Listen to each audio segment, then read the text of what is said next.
Hello, bienvenue sur le podcast Une vie consacrée. Je suis Emmanuelle et je suis heureuse de te retrouver aujourd'hui après cette longue pause estivale. Et si tu me suis sur YouTube, eh bien tu le constates, le podcast a évolué en format vidéo. Alors, si tu m'écoutes sur Apple ou sur Spotify, je t'invite à venir sur YouTube pour venir découvrir le format vidéo. Et n'hésite pas à commenter aujourd'hui, à me dire ce que tu en penses, si tu es contente aussi que le podcast ait évolué. Et à t'abonner. Abonne-toi sur la chaîne YouTube. Abonne-toi également si tu m'écoutes sur Spotify ou sur Apple. Alors si tu ne veux pas manquer un épisode, je t'invite à prendre quelques instants juste pour t'abonner. Et on parle de nouvelle saison. C'est une nouvelle saison pour le podcast. Et j'avais à cœur de parler des saisons. C'est un mot qu'on utilise souvent dans le milieu chrétien, les saisons. Et tu as certainement entendu dans l'église à plusieurs reprises des personnes qui t'ont dit « Ah là, je suis dans une saison de désert, dans une saison de préparation, dans une saison d'attente. » Peut-être que toi-même, tu as déjà utilisé ce langage et que tu as dit que tu étais dans une saison. Et en réfléchissant sur les saisons, je me suis aperçue que on comprend à peu près c'est quoi les saisons. On a conscience qu'il y a des temps, qu'il y a des saisons, que la vie, c'est pas juste un rythme linéaire qui ne bouge pas. Non, on a compris, on l'a saisi. Mais j'ai l'impression qu'on le comprend plus comme un concept, mais on ne le vit pas comme une réalité. En tout cas, on n'en tire pas tous les bénéfices. On le sait, je ne t'apprends rien, je pense aujourd'hui qu'il y a des saisons spirituelles, des saisons de vie. Je ne t'apprends rien. Mais il y a un vrai défi. Et le voilà, c'est qu'on a du mal d'accepter la saison. On a du mal de l'accepter, on a encore plus de mal de s'y soumettre. Et souvent, on ne sait pas comment vivre dans cette saison. Alors, on va parler de saison comme plus un concept, mais on ne va pas l'accepter, on ne va pas se soumettre et on ne va pas vivre en adéquation avec cette saison. Et qu'est-ce que ça provoque ? Eh bien, on va être en lutte, en frustration. Ça va expliquer beaucoup de mal-être de plusieurs personnes parce que elles n'acceptent pas, ne se soumettent pas et elles n'adaptent pas leur style de vie en fonction de leur saison. Et dans cet épisode aujourd'hui, on va poser les bases. On va voir ce que Dieu dit sur les saisons et pourquoi c'est si important d'en tenir compte. Et dans les prochains épisodes, on va parler d'identifier. On va voir ensemble comment identifier la saison dans laquelle on se trouve. On va parler de soumission à la saison, mais également comment vivre dans cette saison. Et pour commencer, je vais te lire quelques versets dans le livre d'Ecclésiaste, chapitre 3, versets 1 à 8. Il y a un temps pour tout, un moment pour chaque chose sous le ciel, un temps pour naître et un temps pour mourir, un temps pour planter et un temps pour arracher ce qui a été planté, un temps pour tuer, un temps pour guérir, un temps pour démolir et un temps pour construire, un temps pour pleurer, un temps pour rire, un temps pour se lamenter et un temps pour danser. Et la liste, elle continue. Et ce texte, c'est bien plus qu'un poème. C'est bien plus que des beaux mots, des belles rimes. C'est ce que Dieu a établi. Dieu a établi le temps, Dieu a établi les saisons. C'est pas quelque chose de nouveau, mais c'est quelque chose qu'il a établi depuis la fondation du monde. Il a voulu le jour, il a voulu la nuit. Il a voulu les saisons, l'automne, l'hiver, le printemps, l'été. Il a voulu des temps et des saisons. Alors ce qu'on peut voir déjà, c'est que les saisons font partie du plan de Dieu et c'est le fonctionnement. C'est le fonctionnement dans lequel nous sommes. Donc on ne peut pas éviter, on ne peut pas fuir les saisons. On ne peut pas, même si on essaie de résister, on va voir qu'en fait on ne peut pas résister. On peut résister aux saisons, mais on va se faire beaucoup de mal, on va souffrir beaucoup. Et quoi de mieux que d'accepter pour bien vivre les saisons ? Peut-être que des fois tu aimerais toujours foncer, mais ce n'est pas possible. Peut-être que tu aimerais être toujours dans une saison de récolte, mais ce n'est pas possible non plus. Tu vas devoir passer par des temps de travail, des temps où tu vas moissonner. Alors j'ai relevé ici pour aujourd'hui trois types de saisons. On va d'abord avoir au début, c'est les saisons de la vie. On est dans un système de vie où nous-mêmes, notre corps vit des saisons. Où nous-mêmes, nous vivons des saisons dans notre corps. Donc on va passer de l'état d'enfant à l'état d'adolescent, à l'état d'adulte. On va passer dans une saison de mariage, une saison de parentalité, la saison d'âge peut-être plus mûr, la saison de vieillesse. Bref, donc nous-mêmes, dans notre corps, on vit des saisons.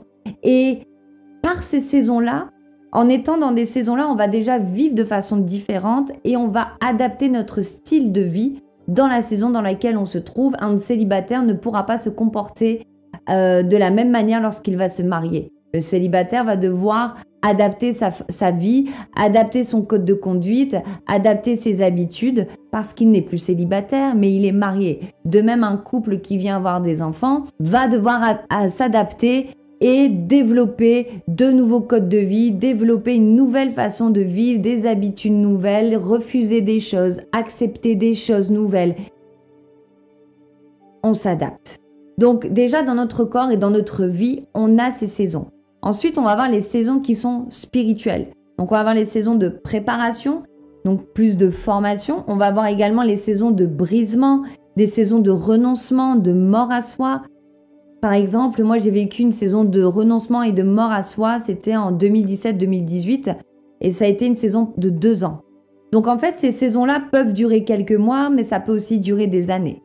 On va avoir également des saisons d'action, où on va rentrer plus dans la mission, des saisons de récolte, des saisons d'accomplissement, des saisons aussi de repos, de transition. Lorsqu'on a déménagé au Canada, ça a été une grosse saison de transition. On a changé de vie, changé de métier, on a tout changé notre environnement. On est au mois de septembre, on vient de passer l'été. Eh bien, l'été a été une période pour la plupart de transition, puisqu'il y a des enfants qui rentrent à l'école, peut-être des enfants qui rentrent à l'école pour la première fois, d'autres enfants qui changent d'école, et tout ça amène une saison de transition. Et ensuite, on va voir les saisons par domaine de vie. Donc, c'est-à-dire vie professionnelle, famille, mariage, vie spirituelle, développement personnel, bref. On va avoir des saisons différentes en fonction des domaines dans notre vie. Par exemple, tu peux être dans une saison d'action côté professionnel, mais être dans une saison de transition côté familial. Pour prendre l'exemple avec les vacances d'été, où les enfants, par exemple, rentrent à l'école et c'est la première fois, puis peut-être que les enfants stressent, peut-être que tout est nouveau, donc on va acheter les affaires d'école, on va les préparer à une routine qui est un peu différente de celle qu'ils avaient jusqu'à aujourd'hui. On va les préparer pour cette rentrée. Donc, on va vivre une saison de transition familiale parce que ça va changer aussi notre rythme à nous. On va changer peut-être la façon à laquelle on va se lever le matin. C'est-à-dire, on va changer peut-être notre horaire le matin. On va devoir le déposer à l'école le matin, aller le chercher. C'était pas comme ça avant. Avant, il était peut-être à la maison, il était peut-être à la garderie. C'était pas les mêmes horaires. Donc, tout change.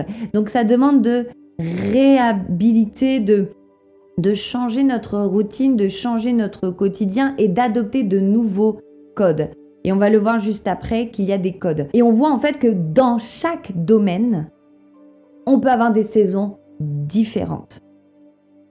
Et ça, c'est important de comprendre que les saisons spirituelles existent et peuvent être différentes d'un domaine à un autre. Ensuite, au niveau des saisons, comme on parle un petit peu d'adapter notre style de vie, notre façon de vivre dans une saison, dans une transition par exemple, eh bien il y a ce point ici. C'est que chaque saison a ses codes, a ses priorités. Ce qui est bon dans une saison peut être toxique dans une autre saison. Ce que tu fais aujourd'hui qui est bien peut être mauvais dans la saison prochaine. Si je continue à traiter mon enfant comme si qu'il n'allait pas à l'école, et par exemple, je vais toujours le lever peut-être à 8h le matin alors qu'il commence l'école à 8h, ça va être mauvais. Ça va être mauvais pour lui. Alors c'est sûr que c'est évident, comme là je le dis comme ça, mais des fois dans des choses plus subtiles, on va vouloir garder les mêmes codes ou en tout cas on va même pas se rendre compte qu'il y a des codes différents, des règles différentes, des façons de fonctionner différentes.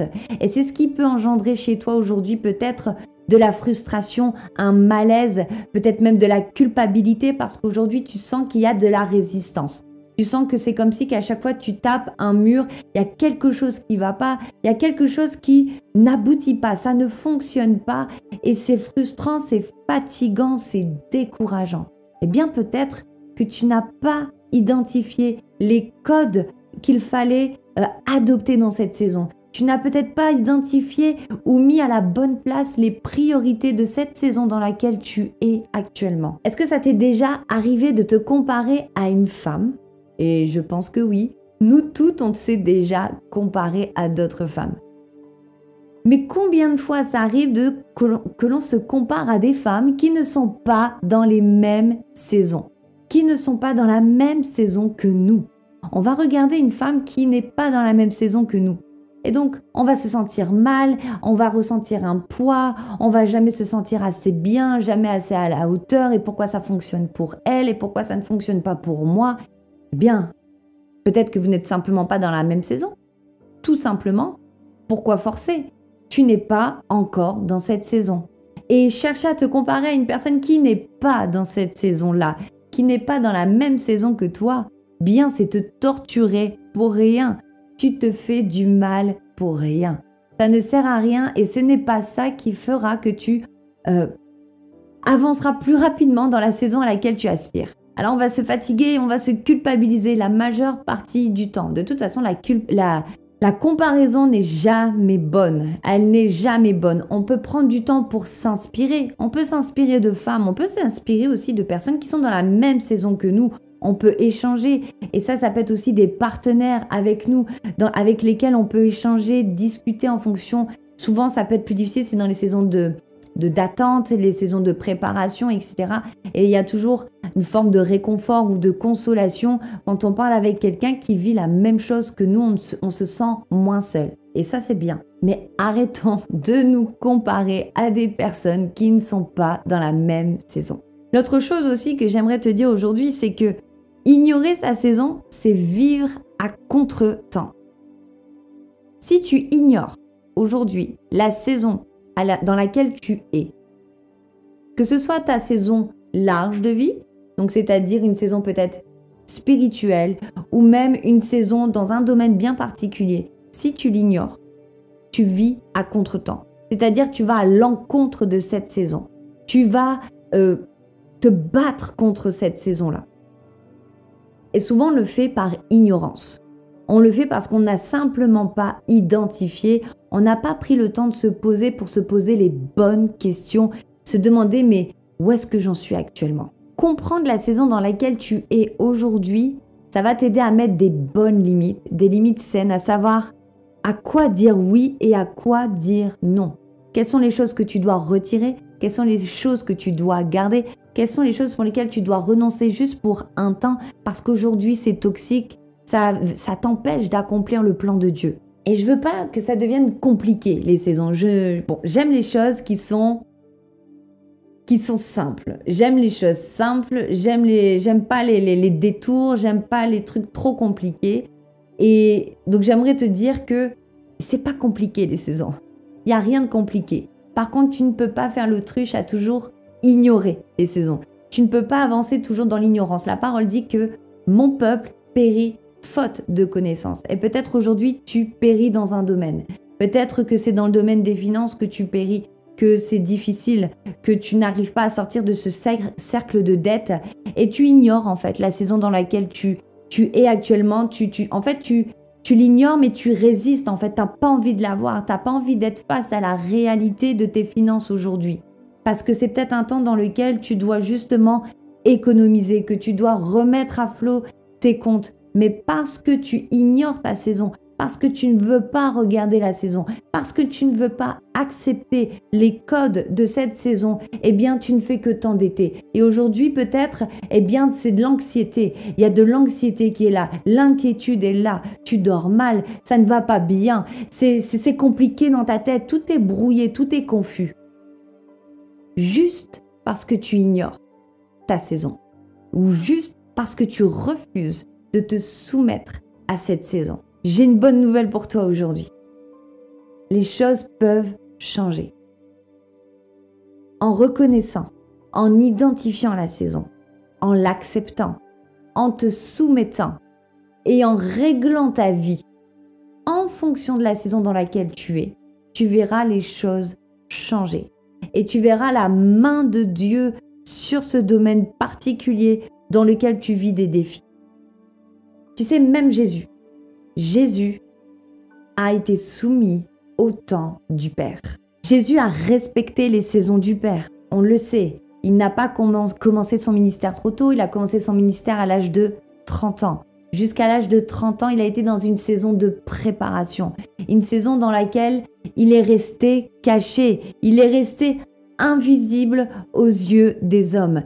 Il a même dit de lui-même à un moment donné, quand sa mère lui a parlé, « Mon heure n'est pas encore venue ». Donc il avait conscience. Il avait conscience des temps, des saisons. Il les respectait et il y était soumis. Il était soumis à la volonté du Père, au temps du Père, aux saisons que le Seigneur avait planifiées sur la vie de Jésus. Et lorsque c'était la saison d'action pour Jésus, Jésus est rentré dans sa saison d'action. Il n'est pas resté là à résister avec la peur, non, il y est rentré. Alors aujourd'hui, je t'invite à lire Ecclésiaste 3 et à demander à Dieu, où est-ce que j'en suis aujourd'hui? Peut-être même de prendre un temps déjà pour demander pardon à Dieu, pardon d'avoir ignoré, pardon d'avoir refusé de me soumettre à une saison bien particulière et à poser la question à Dieu, où est-ce que j'en suis aujourd'hui? Alors ce n'est que le début. On va explorer durant les prochaines semaines comment discerner, accepter, se soumettre et découvrir les codes spirituels de la saison. Et pour terminer, j'aimerais juste prier. Père éternel, merci. Merci parce que c'est toi qui as institué le temps. C'est toi qui l'as voulu ainsi. C'est toi qui as voulu les saisons. C'est toi qui as créé toutes choses. C'est toi qui as voulu le jour, qui as voulu la nuit. C'est toi qui as créé les saisons. Les saisons d'automne, hiver, printemps, été. Et c'est toi qui as créé les saisons de vie. Tout comme un homme, une femme grandit et passe par des saisons différentes. Nous passons également par des saisons différentes spirituellement, par des saisons différentes dans chaque domaine de notre vie. Et aujourd'hui, on veut prendre la décision de ne plus ignorer cela. Nous ne voulons plus marcher avec un voile devant les yeux. Nous ne voulons plus marcher comme un aveugle qui ne voit pas. Seigneur, nous voulons être éclairés. Nous voulons discerner, comprendre le temps, les temps dans lesquels nous sommes actuellement, pour faire les bonnes choses, poser les bonnes actions, mettre les bonnes limites, retirer ce qui est toxique, accomplir ta volonté. Alors Père, on te demande pardon pour cela et on se soumet à toi, on se soumet à ta direction, à ton système, à ton fonctionnement. Nous l'acceptons aujourd'hui. Et peut-être quelqu'un qui résiste, justement, je prie que tu travailles son cœur. Il y a peut-être quelqu'un qui passe par des situations difficiles et ça ne fait que tourner en boucle. C'est toujours les mêmes choses, c'est toujours la même façon de faire. C'est toujours les mêmes difficultés, les mêmes défis. C'est parce qu'il manque la connaissance. C'est parce qu'il manque la révélation. Et je prie que lors des prochaines semaines, tu puisses révéler, Saint-Esprit, les saisons. Tu puisses révéler l'attitude à adopter, la position, la posture, Seigneur, à adopter dans ces temps, à faire les bons choix, afin que nous puissions aller de gloire en gloire avec toi, que nous puissions marcher dans le chemin de l'obéissance et vivre tes projets, parce que tu as des projets de paix. Et si nous sommes troublés, toujours troublés, ce n'est pas ta volonté. Non, tu as des projets de paix. Tu as un avenir pour nous, plein d'espérance. Merci Seigneur, que ton nom soit glorifié. Amen. Alors je t'invite à prendre juste quelques instants cette semaine pour te poser les bonnes questions et on va se retrouver la semaine prochaine pour identifier la saison dans laquelle tu es actuellement. Je te souhaite une belle semaine et n'hésite pas à me dire aussi en commentaire ce que tu as pensé de l'épisode aujourd'hui. À la semaine prochaine. Bye.